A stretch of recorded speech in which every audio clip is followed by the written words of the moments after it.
grâce infinie, Jésus m'a pardonné.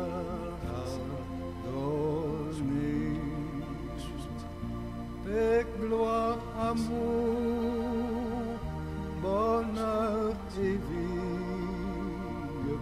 Jésus m'a tout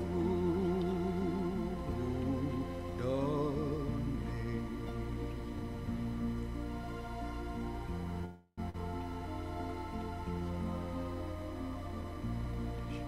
Si vous avez des soucis, comme je le dis souvent ici, profitez pendant ces temps que nous allons passer dans la présence de Dieu.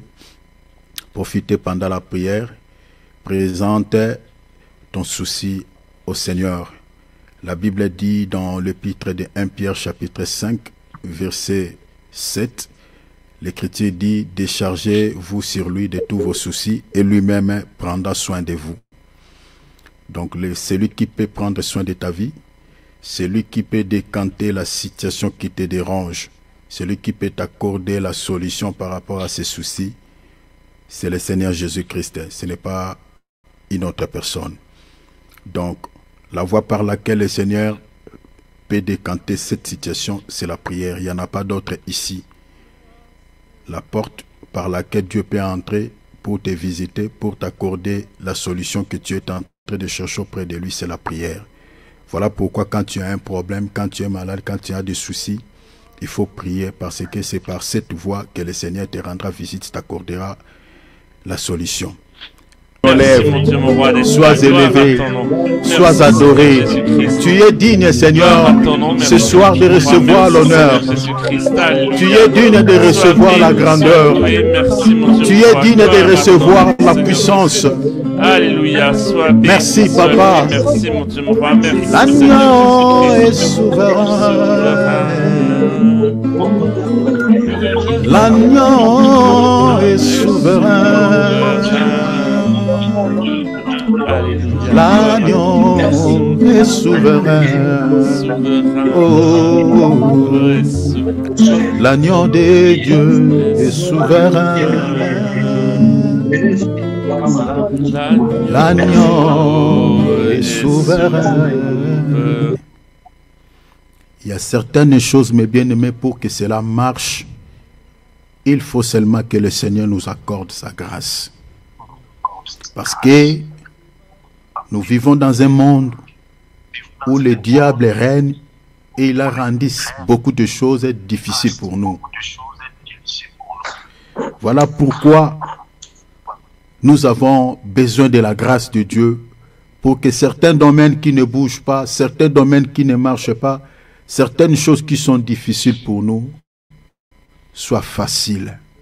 Jésus lui-même a dit dans Jean 15, il dit « Sans moi, vous ne pouvez rien faire. » Nous avons besoin de la grâce de Dieu. Nous avons besoin de la grâce du Seigneur. Demande la grâce de Dieu. Je ne sais pas, peut-être il y a un domaine dans ta vie qui ne marche pas. Tu attends quelque chose de la part du Seigneur, mais depuis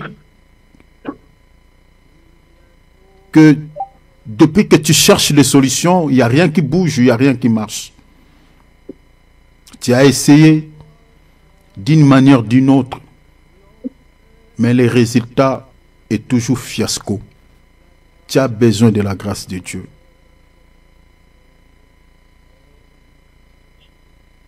Pour être délivré, pour être guéri, pour trouver une solution par rapport à cette situation, tu as besoin que de la grâce. Ça, c'est sur le plan physique et sur le plan spirituel, tu as aussi besoin de la grâce. Parce que si tu n'arrives pas à rester longtemps dans la présence de Dieu, si tu n'arrives pas à rester pendant un temps dans la présence de Dieu, ça sera un peu compliqué pour que le Seigneur puisse te rendre visite. Parce que, comme je l'ai dit tout au début, la seule voie par laquelle Dieu nous rend visite, c'est la prière. Si on enlève la prière dans la vie chrétienne, mes bien-aimés, nous sommes mal barrés.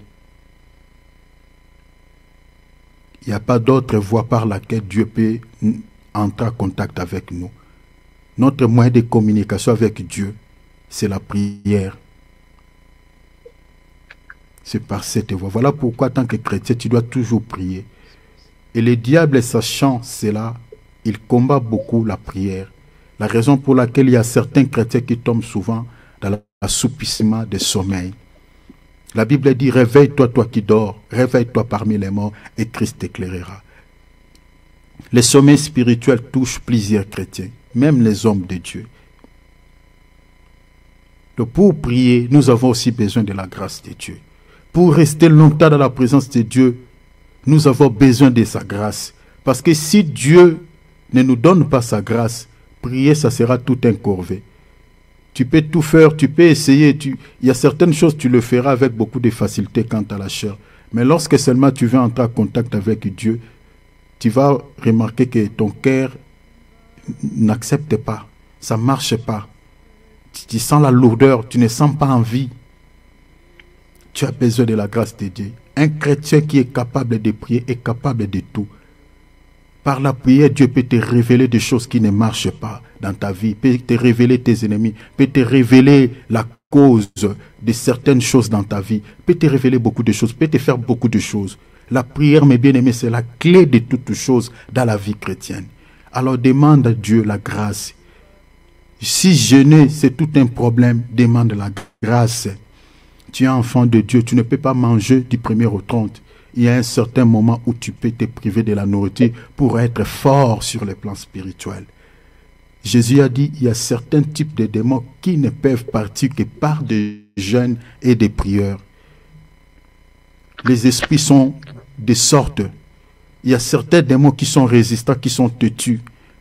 La prière seule, il ne quittera pas, il ne partira pas. Mais si tu associes ta prière avec un jeûne, il peut partir. Mais peut-être jeûner pour toi, c'est tout un problème. Alors demande la grâce. C'est-à-dire le domaine sur lequel toi tu cherches, tu veux que le Seigneur puisse décanter, tu as besoin de la solution de la part de Dieu. Les domaines sur lesquels qui ne marchent pas, où tu as du mal, peut-être à travailler là-dessus, demande la grâce de Dieu, que le Seigneur puisse déverser ta grâce, parce que la grâce de Dieu t'accordera la facilité de réaliser cette chose ou d'obtenir la solution que tu es en train de chercher auprès du Seigneur. Tu as besoin de la grâce de Dieu dans tous les domaines de votre vie. Alors demandons la grâce, que cette année nous voulons que la grâce de Dieu nous accompagne dans tout ce que nous allons faire. Prions au nom de Jésus. Alléluia. Seigneur, j'ai besoin de ta grâce. Toute force négative. Brisons, chers enfants de Dieu, toute force négative dans votre vie, dans votre famille, dans votre projet. Brisons la main noire de l'ennemi. Dans les familles où nous sommes sortis, il y a des alliances. Il y a des alliances qui nous réclament chaque fois. Dans l'épître de 1 Pierre chapitre 1er verset 19, la Bible dit, le Seigneur nous a libérés de vaines manières de vivre que nous avons héritées de nos pères. C'est-à-dire, il y a des héritages dans des familles. Il y a des héritages que nos aïeux ont laissés. Ces aïeux, on ne les connaît même pas. Ce sont des gens qui sont morts il y a plusieurs décennies. Mais ils ont conclu des alliances avec le monde des ténèbres. Si vous remarquez la présence de sorciers dans toutes les familles du monde, c'est parce qu'il y a eu des alliances qui ont été conclues avec nos prédécesseurs dans ces familles-là, c'est-à-dire nos ancêtres. La raison pour laquelle vous remarquerez la sémence de la sorcellerie, même si vous priez comment, ça ne sera jamais éradiqué dans nos familles. Vous allez remarquer que ce papa-là, lorsqu'il décède, il va laisser cet héritage de la sorcellerie à quelqu'un d'autre. Ça reste toujours de génération à génération parce qu'il y a des alliances. Et ceux qui nourrissent ces alliances dans nos familles, ce sont ces gens que nous appelons communément des sorciers. Ces gens travaillent pour le compte du monde des ténèbres. N'oublions jamais cela. L'apôtre Paul dit dans l'épître des 2 Corinthiens, chapitre 2, verset 11, il dit, nous n'accordons pas l'avantage à Satan, car nous n'ignorons pas ses desseins. Je nous avais dit ici, chers enfants de Dieu, dans la Bible, nous avons 2 types de Satan. N'oublie jamais ça. Nous avons 2 types de Satan. Nous avons Satan, le diable, en tant qu'ange déchu, selon l'Apocalypse chapitre 12, verset 9. Mais nous avons aussi Satan quant à la chair. Jésus disait aux disciples, c'est moi qui vous est choisi, mais l'un de vous est un diable. Je suis dans l'évangile de Jean, chapitre 6e. Lisez, je crois, versets 70 ou 70. Vérifiez, vous allez remarquer. Dans la traduction du second, Jésus dit l'un de vous est un démon. Mais dans plusieurs traductions, c'est Mère Martin, on dit l'un de vous est un diable. Et celui dont Jésus appelait diable, ce n'était pas cet ange dessus, mais Jésus s'adressait à quelqu'un, à un homme en chair et en os, à Judas Iscariote. Et ce Satan-là était terrible. C'est lui qui a vendu Jésus. Et ce Satan-là, ce type de Satan, nous en avons plusieurs dans ce monde. Ceux qui tuent certaines personnes par des poisons, c'est Satan-là. Parce qu'il est très dangereux, parce qu'il porte le corps. Lui, il peut te toucher.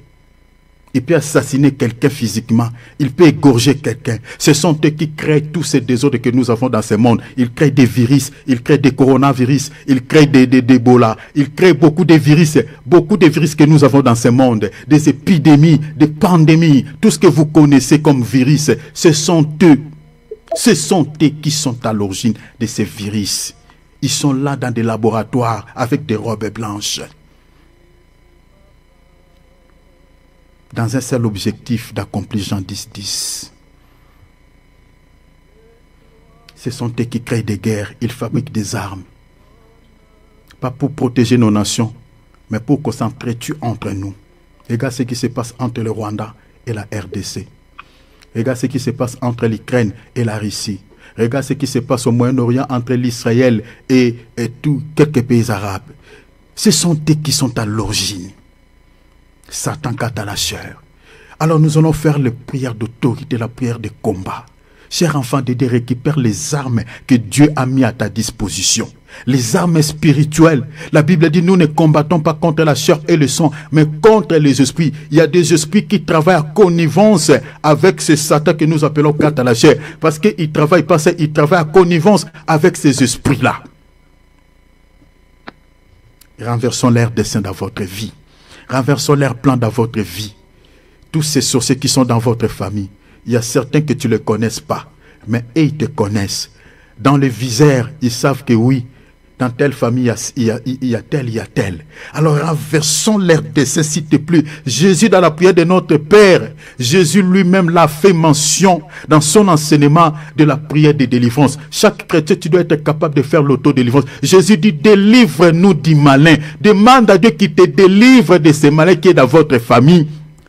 Que le Seigneur te délivre de ce malin qui te déteste gratuitement, qui cherche à te détruire gratuitement. Tu n'as rien fait, tu n'as rien fait, mais il cherche ta perte, il cherche à te nuire, il cherche à accomplir Jean 10:12 dans votre vie. Alors ne te laisse pas faire, récupère les armes, l'arme offensive que Dieu nous a laissée, c'est son nom. Jésus a dit à mon nom, vous chasserez les démons. Récupérez cette âme. Commencez à mettre hors d'état de nuit. Au nom de Jésus, alléluia. Alléluia.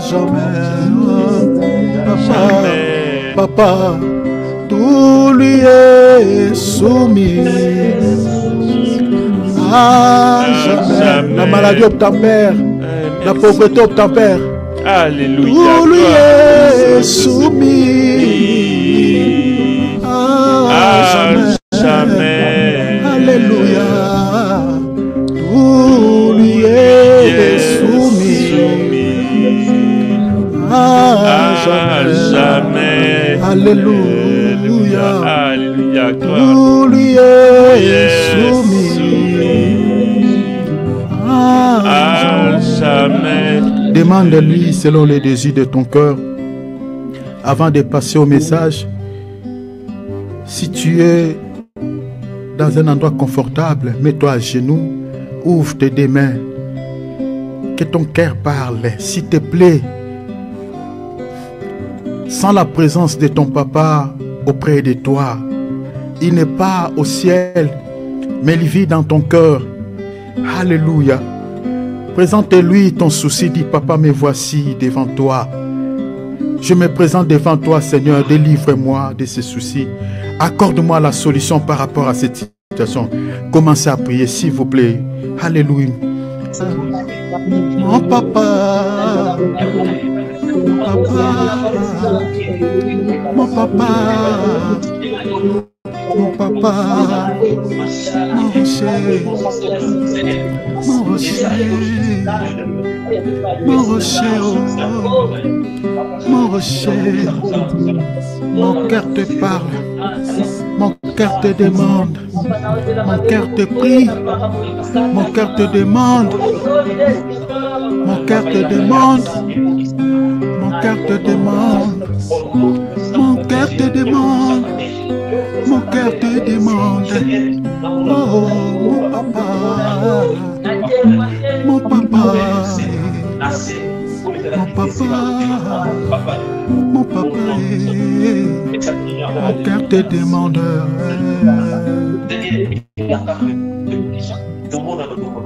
Oh, mon papa, mon papa, mon papa, mon papa, mon papa, mon cœur te demande, mon cœur te demande, mon cœur te demande, mon cœur te demande. Depuis le lieu de ta demeure, Seigneur, jette un regard sur la terre. Écrit, l'église est comparable à un édifice que nous sommes en train de construire, que nous sommes en train de bâtir ensemble. Donc, je viens encore avec une petite pierre aussi pour poser sur cet édifice pour que, voilà, nous puissions encore une fois de plus être édifiés. Gloire à Dieu. Amen. Donc, comme j'avais dit, aujourd'hui, nous mettons un point virgule sur cette thématique que nous avions commencé il y a déjà plusieurs temps. Donc, aujourd'hui, nous mettons un point virgule sur le salut est un don gratuit de Dieu, mais l'enlèvement exige un prix à payer. Donc, nous mettons un point virgule. Nous mettons souvent un point virgule. Pourquoi? Parce que un jour à l'autre, on peut revenir. Parce qu'on ne finira pas. Parce qu'il y a encore d'autres points qui sont restés. Donc, ça finit pas. Parce qu'il y a encore dans les carquois d'autres flèches pour tirer. D'autres flèches pour tirer. Donc, on a encore d'autres choses à dire par rapport à ces thèmes, par rapport à ces sujets. Alors, c'est pour cela que nous mettons souvent un point virgule pour parler d'autres choses. Donc, ce samedi, nous allons partager sur ce qu'il faut savoir concernant la saine doctrine ou la véritable doctrine et les fausses doctrines qui conduisent les âmes en enfer. Je suis en train de vous en supplier, de ne pas manquer, de pouvoir être là pour écouter ce qui va être dit. Bien aimé, ce que nous allons dire, au fait, c'est la suite, je peux dire en d'autres termes, de ce que nous sommes en train de partager, parce que ça touche aussi les salis. Parce que si vous écoutez les fausses doctrines, vous écoutez une parole ou un évangile qui ne cadre pas avec les fondements que les apôtres nous ont transmis, chers enfants de Dieu, vous ne serez jamais sauvés. Je n'essaierai de les reprendre ici, là où vous priez, dans cette assemblée locale. Si cet homme de Dieu-là ne respecte pas les fondements bibliques, il vous prêche un évangile selon lui. Il ne vous prêche pas l'évangile qui a été transmis par les apôtres. Chers enfants de Dieu, vous ne serez jamais sauvés. Jésus lui-même, à son temps, il mettait ses disciples en garde contre les levains des pharisiens, c'est-à-dire contre les enseignements des scribes et des pharisiens. Vous comprenez? Et rappelez-vous, si vous lisez déjà Matthieu chapitre 23, vous trouverez tout est là. Tout est là. Jésus, il était en train de lancer des paroles de malédiction contre les pharisiens. Pourquoi? Parce qu'il s'est placé sur la chair de Moïse. Ils interprétaient la loi à leur façon, à leur manière. Déjà, les Sadducéens ne croyaient pas à la résurrection des morts. Ils prêchaient un enseignement. Ils disaient aux gens que les esprits n'existaient pas, les anges n'existaient pas, la résurrection n'existait pas. Vous voyez, c'était ça leurs enseignements. Et Jésus mettait ses disciples en garde contre ces faux enseignements parce que ça communiquait pas la vie, mais ça communiquait l'égarement, ça communiquait la mort. Et dans notre temps, aujourd'hui, nous avons aussi les sadducéens modernes, nous avons également des pharisiens modernes qui propagent aussi des évangiles qui n'ont rien à foutre avec la sainte doctrine. Alors, nous allons vous présenter plusieurs fausses doctrines. Je sais qu'on ne finira pas, mais par la grâce de Dieu, on va toucher l'essentiel, on va vous révéler beaucoup de choses par rapport aux fausses doctrines. Il y a certaines choses que vous normalisez, vous pensez, vous croyez que c'est divin, c'est des dieux, alors que ça n'a rien à voir avec la sainte doctrine. Retenez qu'il y a beaucoup de choses qui se trouvent dans la Bible, qui sont bibliques, mais qui ne sont pas divins.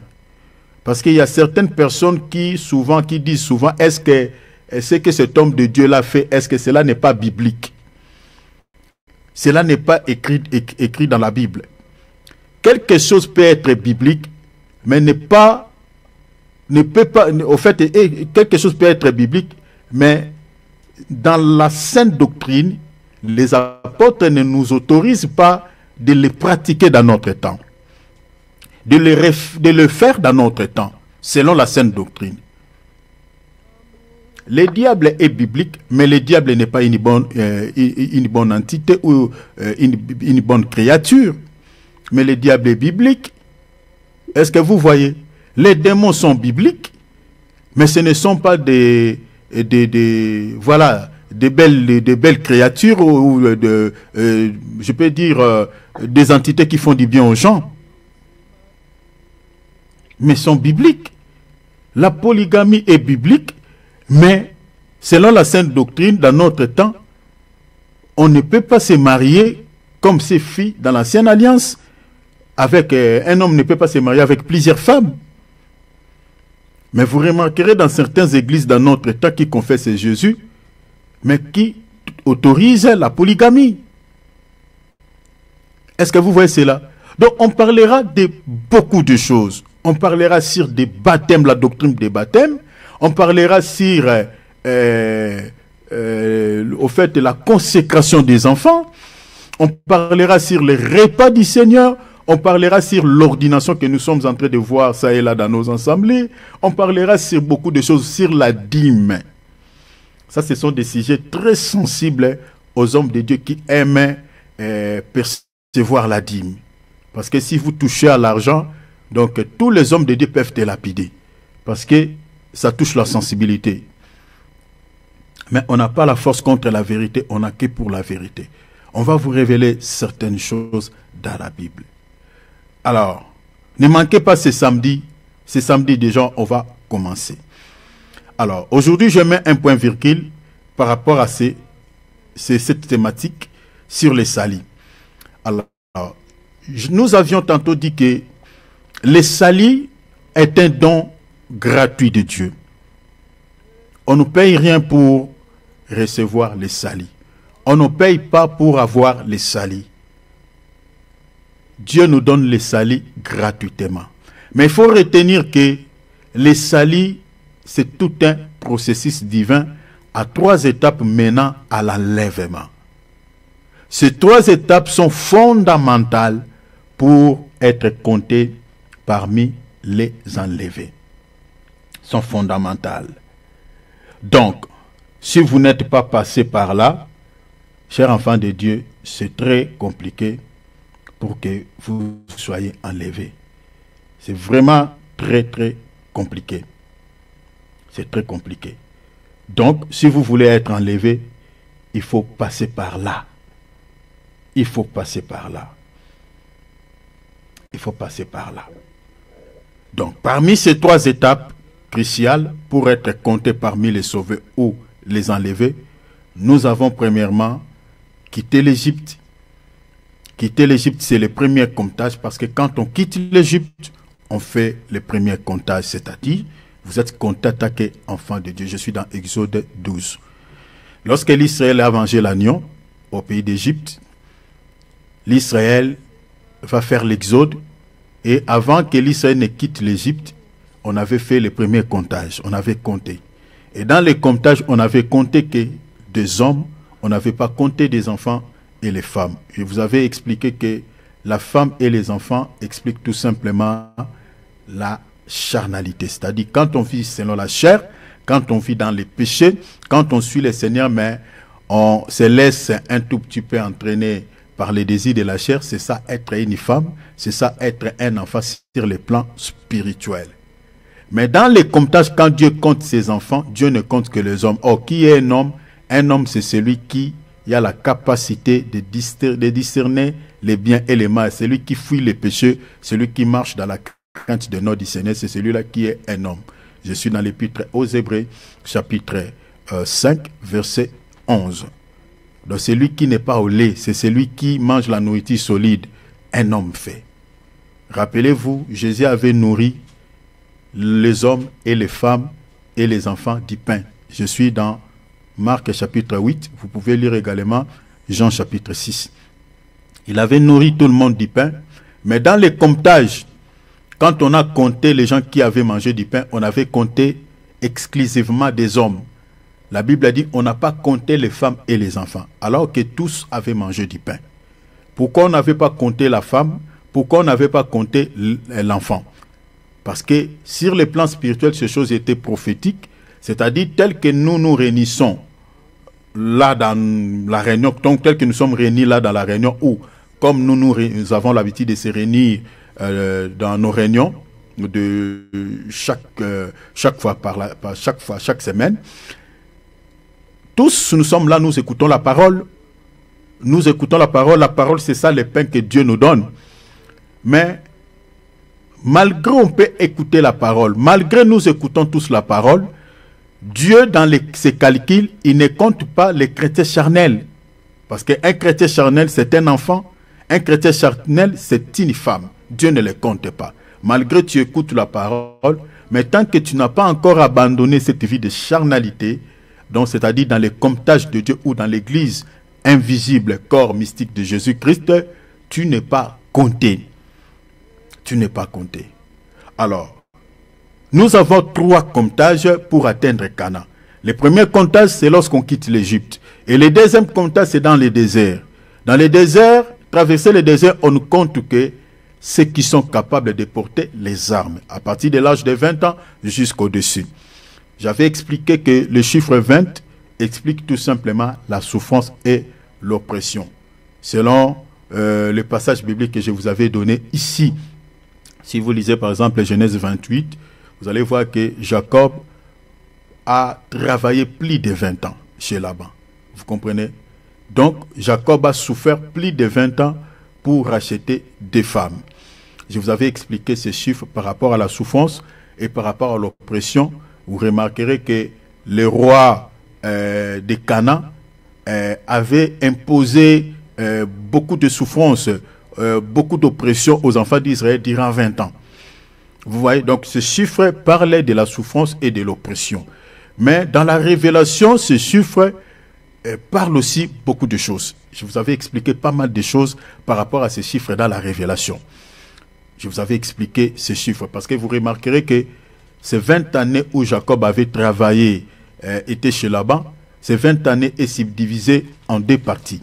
Jacob avait travaillé 14 ans pour racheter Léa et Rachel, et puis 6 années, Jacob avait travaillé pour Laban. Je vous avais expliqué pourquoi 6 ans pour Laban, les troupeaux de Laban, et pourquoi 14 ans pour les rachats de ces 2 femmes. Donc, les chiffres 14 que Jacob avait, en fait, les 14 années que Jacob avait travaillé pour les rachats de ces 2 femmes, parlent tout simplement de la mort du Seigneur Jésus-Christ. Parce que le véritable Jacob qui a racheté Léa et Rachel, qui explique l'Israël et l'Église, c'est le Seigneur Jésus-Christ. Le chiffre 14 parle de la mort. Parce qu'en Égypte, l'agneau est mort le 14e jour. Lisez Exode chapitre 12, l'agneau est pris le 10e jour.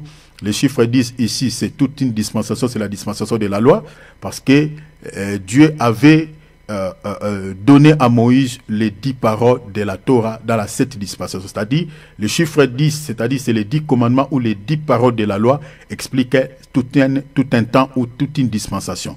Donc, l'agneau est pris le 10e jour, c'est la dispensation de la loi. Et vous remarquerez même Moïse au pays d'Égypte avait frappé les Égyptiens par les 10 fléaux, mais Pharaon n'avait pas relâché ce peuple. Donc, le chiffre 10 parlait de la dispensation de la loi ou le temps de la colère où Moïse, que j'explique, Dieu lui-même ou l'Éternel, était en train de frapper.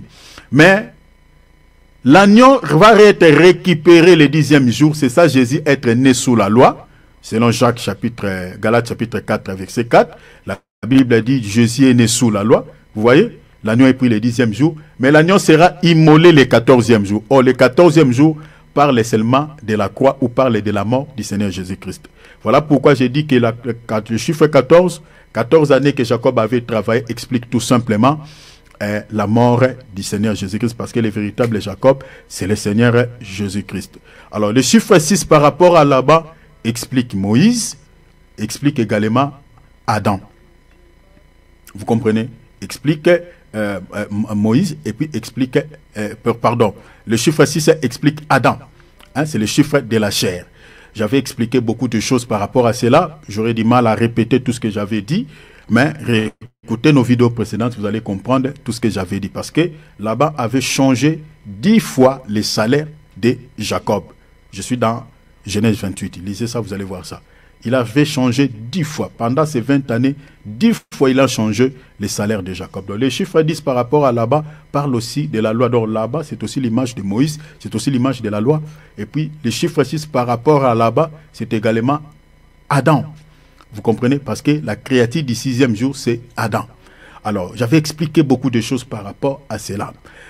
Alors, traverser le désert, le chiffre 20, le Seigneur dit, vous allez compter à partir de l'âge de 20 ans. Donc, le chiffre 20 cache beaucoup de choses. Et on compte que ceux qui sont capables de porter les armes, c'est-à-dire ceux qui sont capables de combattre, de faire les combats.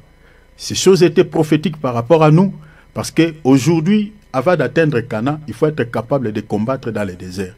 Le désert ici, c'est l'école de la foi que chaque chrétien doit traverser. Parce que quand on quitte l'Égypte, que j'explique le monde, l'école de la foi vous attend. Vous ne pouvez pas hériter le ciel comme ça sans passer par cette école. Notre bien-aimé Paul, avant de parler de l'enlèvement, il a dit dans 2 Timothée chapitre 4, verset 7, l'apôtre Paul dit, j'ai combattu les bons combats de la foi. Il dit, j'ai gardé la foi. Et c'est ainsi l'apôtre Paul dit, la couronne de la justice m'est réservée, le Seigneur me la donnera ces jours-là. C'est-à-dire l'apôtre Paul parle de l'enlèvement. Mais avant de parler de l'enlèvement, il avait d'abord combattu les bons combats de la foi. C'est-à-dire, vous ne pouvez pas espérer à l'enlèvement si vous n'êtes pas passé par l'école de la foi que j'explique, les déserts. L'apôtre Pierre aussi l'a réitéré dans l'épître de 1 Pierre chapitre 1 verset 6 à 7. Il dit, c'est ça ce qui fait votre joie, que vous soyez attristés par des diverses épreuves. L'apôtre Pierre dit, l'épreuve de votre foi. Donc, la foi est liée aux épreuves. Donc, vous ne pouvez pas dire que vous avez la foi si vous n'êtes pas passé aux épreuves. L'apôtre Paul dit, l'épreuve de votre foi, qui cependant comme l'or, est éprouvé par le feu, qui aura comme résultat quoi? La louange, la gloire, lorsque Jésus-Christ apparaîtra. Quand Jésus-Christ apparaîtra, c'est sans l'enlèvement. Donc, vous ne pouvez pas participer à l'enlèvement si vous n'êtes pas passé comme l'or au feu.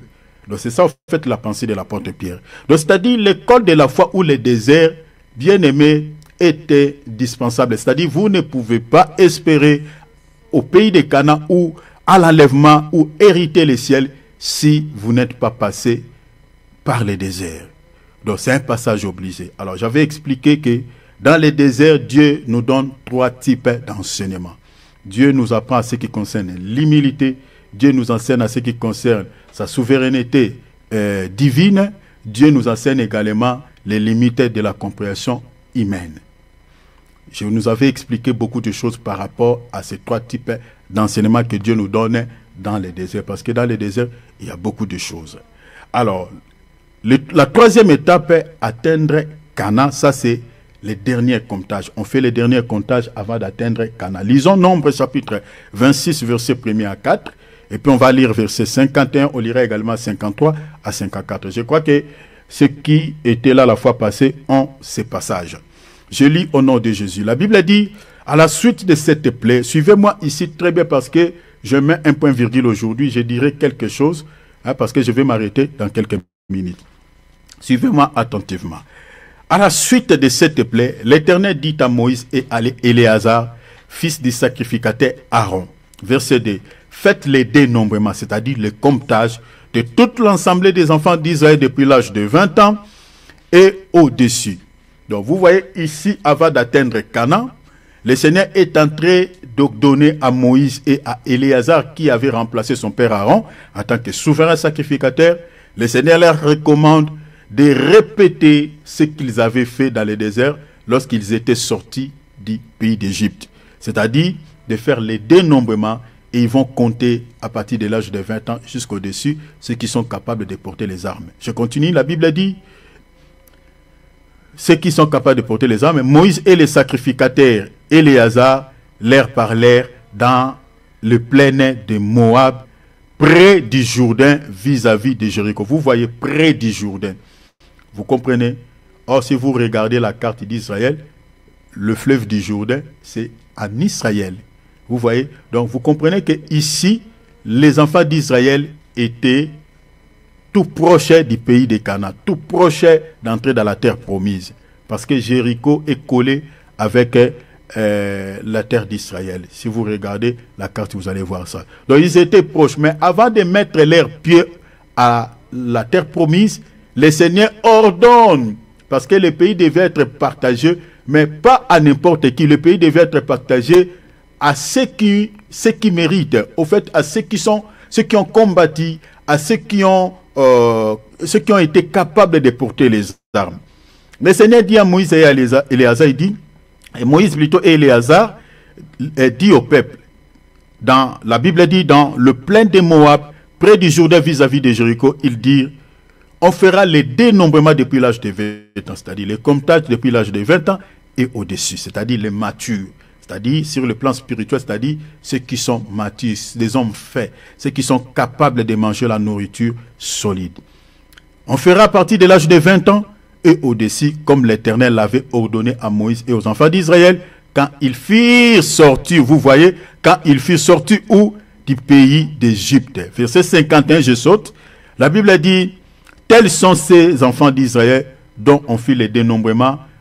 On a compté, c'était combien? On dit 601 730.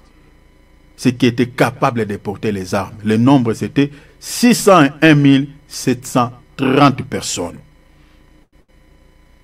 Maintenant, dans le verset 53, la Bible dit, le pays sera partagé entre eux. Est-ce que vous voyez cela? Donc, on ne partage pas les pays à n'importe qui. C'est-à-dire, on ne donne pas à tout le monde. La Bible dit, le pays sera partagé qu'à ces gens-là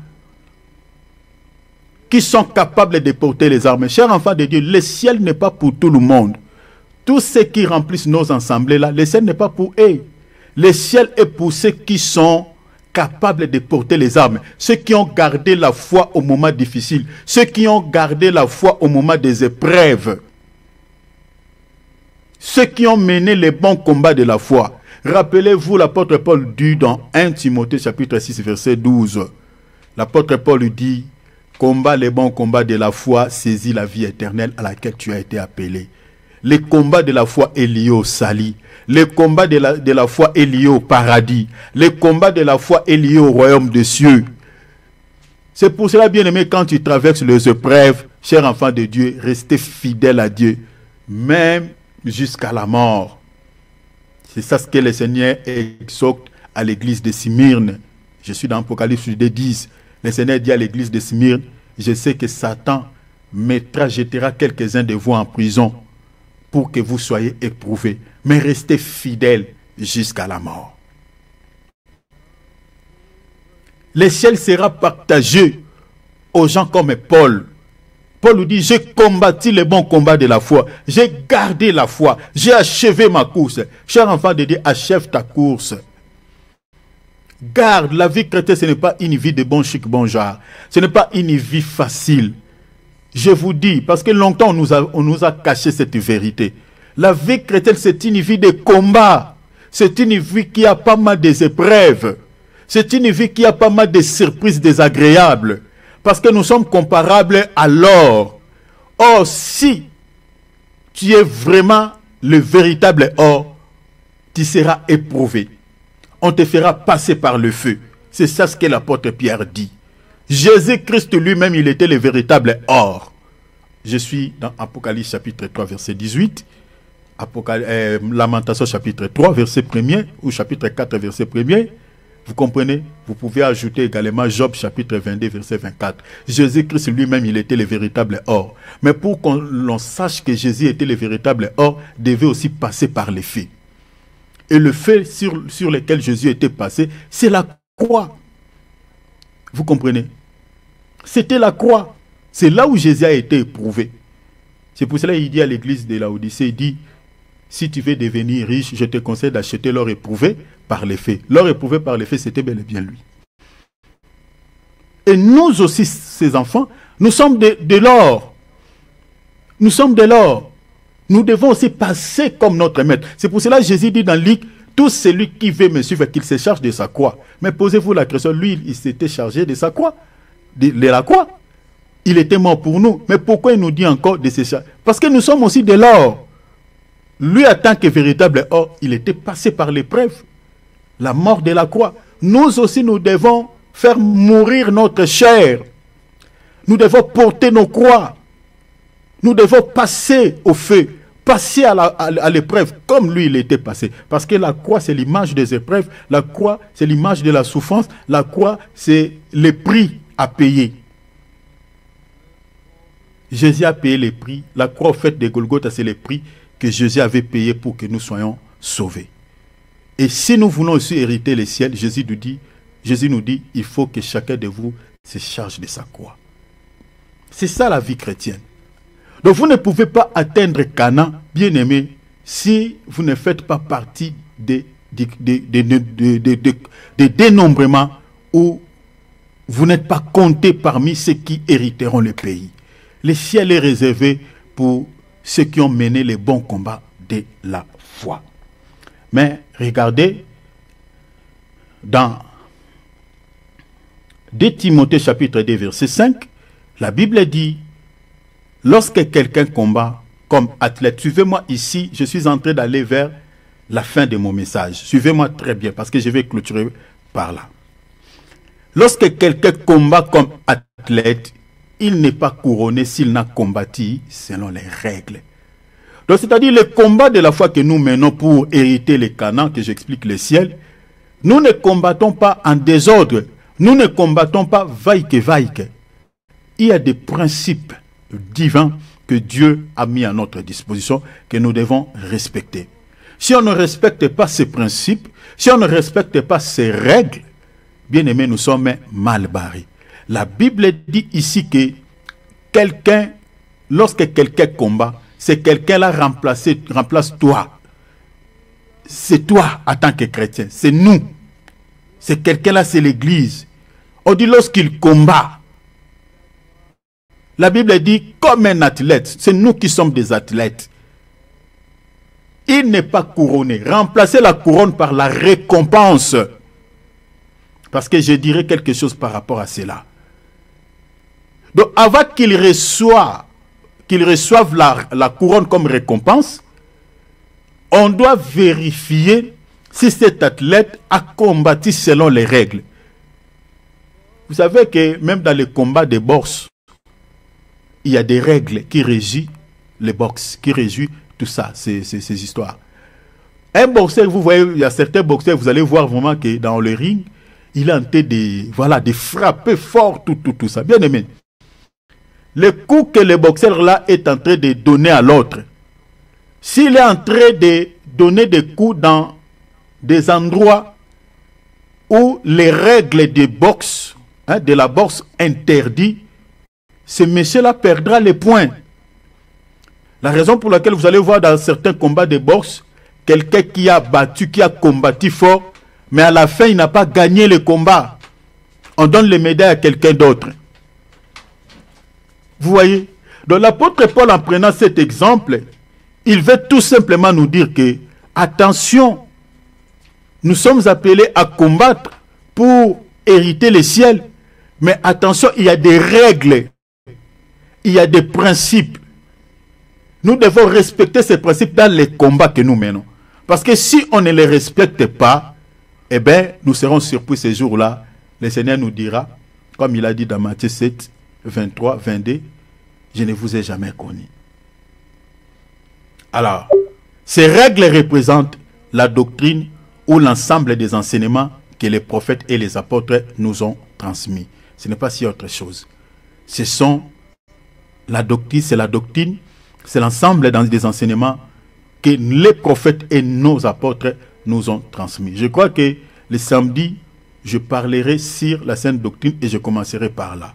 Romains chapitre 6, versets 17 à 18, la Bible dit, « Mais grâce soit rendue à Dieu de ce que, après avoir été esclave du péché, vous avez obéi de cœur à quoi? À la règle de doctrine dans laquelle vous avez été instruit. » Vous voyez, donc, la règle, ce n'est pas si autre chose, si ce n'est que la doctrine, c'est-à-dire la doctrine que les apôtres nous ont transmis.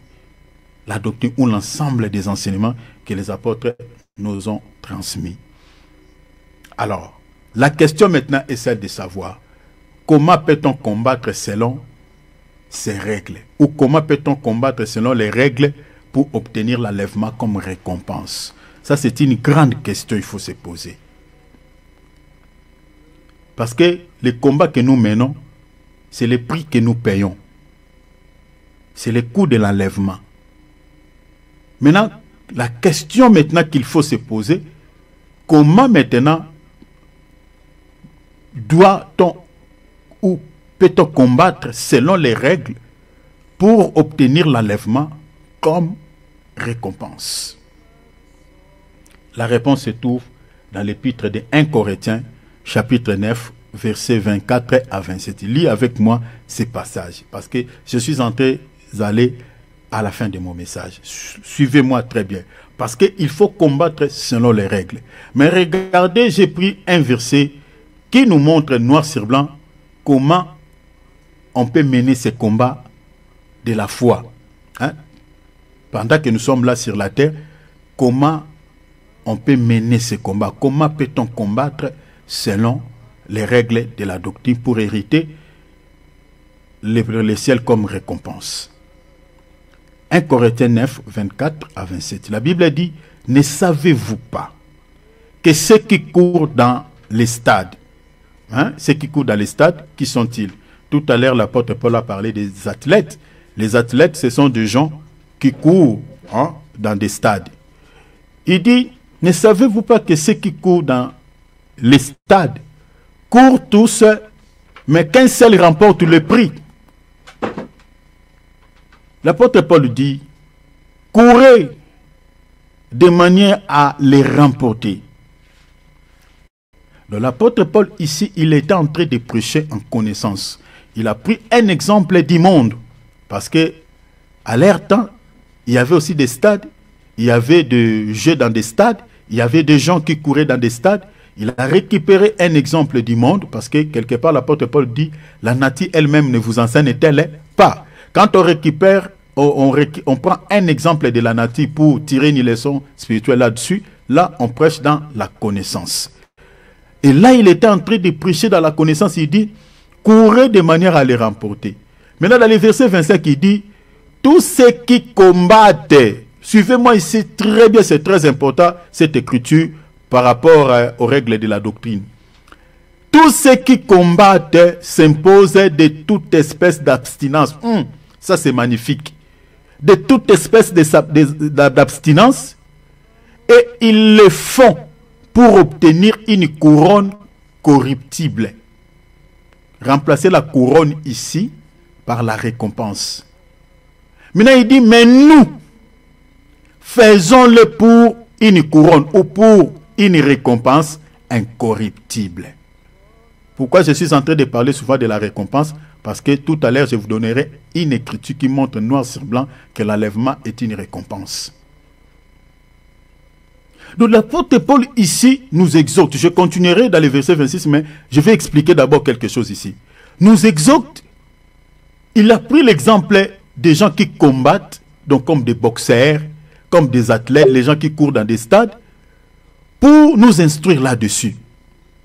Il dit ces gens-là combattent pour obtenir des couronnes, ou si vous voulez des coupes, hein, des médailles corruptibles, des coupes corruptibles, des récompenses corruptibles. Mais l'apôtre Paul, il explique quelque chose d'hyper important. Il dit, ces gens-là ne combattent pas vaille que vaille. Non. L'apôtre Paul dit, ces gens-là s'imposent de toute espèce d'abstinence. Oh Dieu! Dans les boxeurs là que vous voyez, quelqu'un, voilà, Mike Tyson, il est en train de combattre tout, et bah, il a gagné, il a remporté la victoire. Ne croyez pas que voilà, il dormait tranquillement chez lui, et puis les jours de combat, il vient seulement combattre. Non! Avant son combat, ce monsieur-là, si vous allez chez lui, vous allez remarquer que le monsieur, il est en train de se discipliner. Il fait pas mal de discipline. Parce que vous savez, il y a certains joueurs ou certains boxeurs. S'il sait qu'il a un combat, il y a certains qui, s'il est marié, il ne sera plus avec sa femme. Même s'il est impudique, qu'il vit, par exemple, il a une vie de plusieurs partenaires. Pendant ce temps, il ne va pas côtoyer les femmes.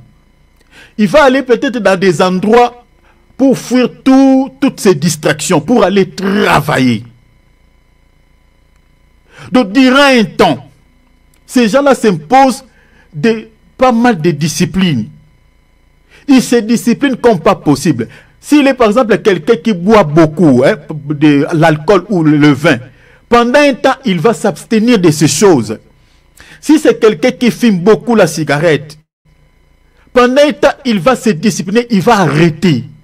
Il va se donner beaucoup plus aux entraînements. Il va beaucoup travailler. Pourquoi? Parce que son objectif, c'est de remporter la victoire face à son adversaire. Donc c'est ça en fait la pensée de l'apôtre Paul ici. Il dit ces gens-là s'imposent de toute espèce d'abstinence. Donc ils se donnent de discipline. Donc ils se disciplinent comme pas possible. Et l'apôtre Paul dit, ils les font pour obtenir quoi? Une couronne corruptible. Ils les font pour obtenir quoi? Des choses corruptibles. Les médailles, les coupes. Et voilà tout ça. Mais il dit, nous devons aussi, nous aussi, faire de la même manière que ces gens. Vous voyez ici l'apôtre Paul, il est en train de nous dire, bien aimés, si nous voulons obtenir la récompense incorruptible, nous devons, mes bien-aimés, se discipliner. Bien-aimés, c'est pour cela que je dis, la vie chrétienne, c'est une vie de discipline. La vie chrétienne, c'est une vie de discipline. Un chrétien qui ne sait pas se discipliner, c'est un chrétien qui n'aura pas l'enlèvement comme récompense. Devant ton autel, toi, tu passes le temps et des temps de regarder que des balivernes, des choses moins importantes. Tu peux passer tous les 24 heures que Dieu t'a donné que sur la distraction. Tu ne nourris pas ton âme de la parole. Tu ne nourris pas ton âme de la prière. Tu ne nourris pas ton âme de la prédication. Tu passes tout ton temps dans des choses moins importantes. Ton âme n'est pas nourrie. Tous les 24 heures que Dieu te donne, tu les passes. En fait, la prière, c'est seulement le jour des réunions. Tu ouvres ta Bible que c'est seulement le jour des réunions. Mais le jour normal comme ça, tu ne lis pas ta Bible, tu pries moins, tu n'as pas une vie vraiment d'intimité avec Dieu. Un tel chrétien, c'est un chrétien qui n'est pas discipliné. Un chrétien qui s'accroche des deux côtés. Des fois, tu es dans le Seigneur, des fois, tu es aussi dans le monde. Des fois, tu es dans les choses de Dieu, des fois aussi, tu es dans les choses du monde. Tu n'es pas un chrétien qui est discipliné. Bien aimé, un chrétien, il est comme un féticheur. C'est quelqu'un, c'est-à-dire, c'est quelqu'un qui a des dévoués par interdit. Donc il y a des certaines choses que les autres font, lui ne le fera pas. Parce que son Dieu l'interdit de le faire. Un chrétien, c'est quelqu'un qui sait discipliner, qui mène une vie de discipline. L'apôtre Paul nous exhorte ici comme ça. Il dit, si vous voulez avoir des récompenses, vous voulez recevoir des couronnes incorruptibles, vous devez vous imposer beaucoup de discipline, faire comme des athlètes, faire comme des boxeurs. Qui se discipline? Il a un combat. Pendant un temps, il va se discipliner. Il va se discipliner pourquoi? Pour obtenir une couronne corruptible. Il dit, mais nous devons faire la même chose que ces gens-là. Nous menons le combat de la foi. Et notre combat de la foi, nous devons, mes bien-aimés, se discipliner beaucoup.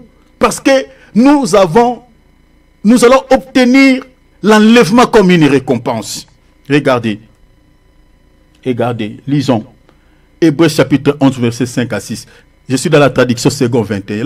L'enlèvement est une récompense. Regardez, je lis. C'est à cause de sa foi qu'Enoch, qui est l'image de l'Église, l'Église qui sera enlevée, doit remplacer Enoch ici par les chrétiens, tout ça. Parce qu'il est l'image de l'Église qui est enlevée. La Bible dit c'est par la foi. Regardez, c'est par la foi. Or, quand on parle de la foi, on parle de combat. Rappelez-vous de cela, je l'ai dit tout à l'heure. Il dit c'est à cause de sa foi qu'Enoch a été quoi? Enlevé. Vous voyez, c'est par la foi que nous y serons enlevés. Rappelez-vous également dans Luc 18, le Seigneur dit, quand le Fils de l'homme viendra, trouvera-t-il la foi sur la terre? Vous vous rappelez? Luc chapitre 18, verset 8. Quand le Seigneur viendra le jour de l'enlèvement, il ne viendra pas chercher tous les chrétiens. Il viendra chercher les chrétiens qui ont gardé la foi.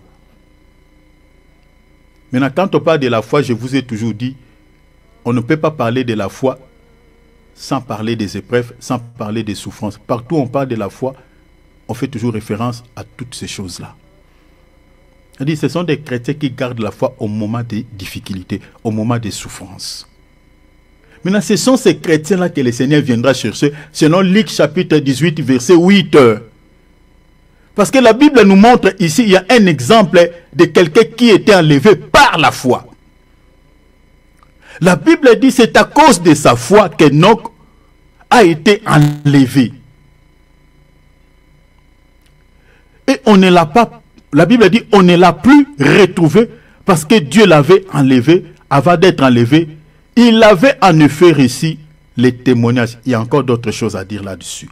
Les témoignages. Qui avait témoigné pour lui? Tout à l'heure, là, on va les lire.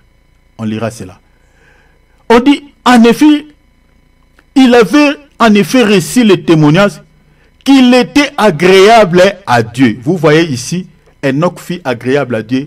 Pourquoi? Parce qu'il avait la foi. Donc si vous voulez être agréable à Dieu, il faut avoir la foi. Parce qu'il était agréable à Dieu. Verset 6. Or, sans la foi, il est impossible d'être agréable à Dieu, comme je viens de dire. Car il faut, vous voyez, on dit il faut bien, mais quand on lit la Bible, il faut veiller aussi sur les verbes. On utilise les verbes falloir, c'est-à-dire c'est obligatoire. Car il faut que celui qui s'approche de lui, c'est-à-dire de Dieu, croit que Dieu existe. Maintenant, la Bible dit quoi? Qu'il récompense ceux qui les cherchent. Qu'il les récompense ceux qui les cherchent. Qui les récompense. Vous voyez, ici on dit quoi? Dieu récompense ceux qui les cherchent. Enoch, c'était un homme qui cherchait Dieu. À son temps, il était quelqu'un qui cherchait Dieu. La raison pour laquelle la Bible dit quoi? Il était agréable à Dieu. Il était agréable à Dieu pourquoi? Parce qu'il cherchait Dieu dans la foi. Parce que la Bible dit qu'il faut que celui qui s'approche de Dieu croit que Dieu existe. Or, Enoch avait la foi à son temps. Enoch avait la foi et il croyait que Dieu existe. Il était quelqu'un qui cherchait Dieu. Il avait la foi. Et qu'est-ce que Dieu lui avait donné comme récompense? L'enlèvement. En fait, c'est ça la suite du verset. Je commence à partir du verset 5 jusqu'au verset 6. C'est ça la logique. Dieu a récompensé Enoch de l'enlèvement. Dieu lui a donné l'enlèvement comme récompense. Parce qu'il était quelqu'un qui cherchait Dieu à son temps. Est-ce que vous voyez cela? Il était quelqu'un qui cherchait Dieu. Bien-aimé, l'enlèvement est une récompense. Mais vous ne pouvez pas recevoir cette récompense si vous ne combattez pas selon la foi et selon les règles. Si vous n'êtes pas discipliné. L'apôtre Paul, il a pris un exemple concret. Un exemple que moi et toi on connaît. Les joueurs de football, avant de jouer avec l'équipe adverse, ils prennent le temps de s'entraîner. Hein? Pendant un temps, ils se disciplinent comme pas possible. Ils s'entraînent tout le temps. Tout le temps. Il y a certaines choses, pendant un temps, ils vont les supprimer, ils vont les suspendre. Et tout ça, pour savoir bien combattre contre l'équipe adverse et remporter la couronne, remporter les médailles, remporter la coupe. Mais l'apôtre Paul nous exhorte et dit, faites-vous la même chose pour la récompense incorruptible, pour hériter l'enlèvement comme récompense. Vous voyez? En fait, c'est ça les règles. Il faut combattre selon les règles. C'est-à-dire, il faut se donner des disciplines. Donne-toi des disciplines. Discipline-toi. Devant ton athlète, tu ne peux pas regarder n'importe quoi. Tu dois être un chrétien qui se discipline. Tu ne peux pas se comporter comme tout le monde. Tu ne peux pas se comporter comme tous les autres. Sois un chrétien qui se discipline. Qui se discipline. C'est très important. Je vais m'arrêter par là. Il y a d'autres choses, je les laisse, parce que je voulais vous parler de ces témoignages, mais je vais m'arrêter ici. Je vais m'arrêter ici. Il y a d'autres choses que je laisse. Donc, chers enfants de Dieu, l'enlèvement concerne ceux qui sont agréables à Dieu, comme Enoch, qui a été enlevé parce qu'il lui était agréable. Il était agréable à Dieu. Et vous savez que,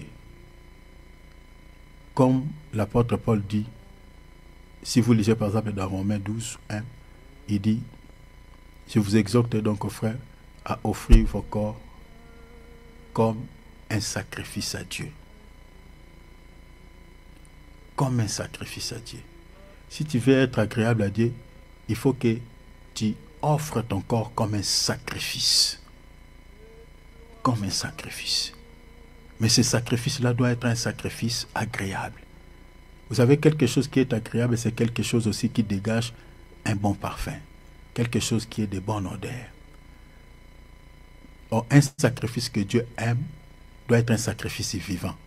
Ouais, saint. C'est ce sacrifice-là qui dégage d'un bon parfum. C'est ça. Et puis demeurer dans la foi. Sois un chrétien qui se discipline. Si tu veux hériter l'enlèvement comme récompense, tu veux recevoir au fait l'enlèvement comme récompense, garde la foi. Sois un homme de discipline. Sois une femme de discipline. Tu ne peux pas se faire ami avec n'importe qui. Tu ne peux pas vivre comme tout le monde. Impose-toi des disciplines comme l'apôtre Paul nous dit dans la parole. D'ailleurs, si vous lisez ce verset jusqu'en bas, l'apôtre Paul dit, je crains après avoir vous prêché la parole que moi-même je sois désapprouvé, je sois rejeté. En tant que serviteur de Dieu, mais il a peur. Sauf que les hommes de Dieu dans notre temps, ils n'ont pas peur, ils font n'importe quoi. Ils croient qu'ils sont des petits frères de Jésus biologiques.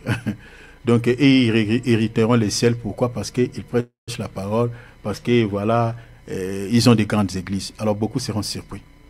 L'apôtre Paul avait peur. Hein? Il dit, je crains. Il était un homme de discipline. Il dit, je traite durement mon corps. Je le tiens assujetti. L'apôtre Paul, il était quelqu'un de discipline. Il traitait durement son corps. Lisez cette épître. Mon frère Philippe, est-ce que tu peux me le lire? Lisez-moi la partie, je crois, le verset 27. Donc, dans Romains. C'est dans 1 Corinthiens en fait. Ah, 1 Corinthiens. Ouais. Donc, Lisez-moi la Corinthiens partie 12. 1 Corinthiens chapitre... c'est dans le chapitre 9. 9. Hmm. D'accord. Ouais. Lisez-moi le verset 27, s'il te plaît. Commencez à partir du verset 26. Alors, moi donc, Le micro. je cours. Hmm. Moi donc, je cours, non pas comme à l'aventure, je frappe, non pas comme battant l'air, Hmm. mais je traite durement mon corps, Hmm.